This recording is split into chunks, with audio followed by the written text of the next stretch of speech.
Nigeria's approximately 25 million citizens living with disabilities, representing about 15% of the nation's population, are requesting that government increase action to better the life of people living with disability. They believe this would eliminate stigmatization against them. Arite Fang has more to tell us.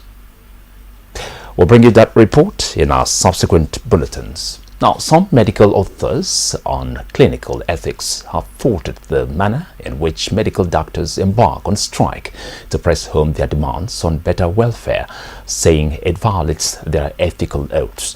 The stakeholders in the health sector who expressed their concern at a forum in Abuja also urged the medical doctors not to use strike as an instrument of bargaining better working conditions. Basil Okafor has the rest of the story. In many instances, medical doctors embark on strike as means of negotiation for better working conditions.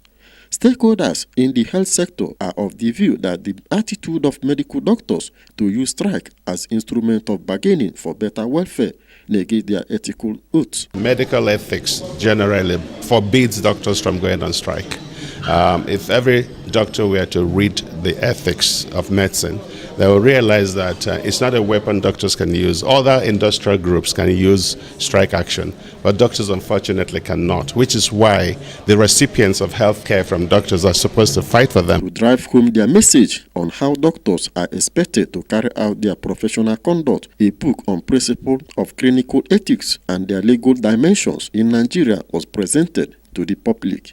In the case of emergency, no health worker is allowed to refuse treatment to patients in the case of emergency.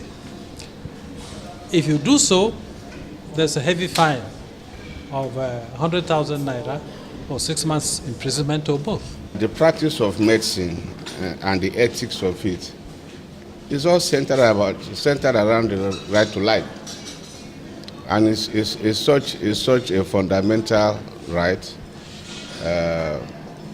in which, as expected, doctors play a very important role. However, the stakeholders have urged doctors to always employ constructive dialogue while agitating for better working conditions, saying that strike should be last option to get something in a conflict resolution. Basil Okafor, Core TV News, Abuja.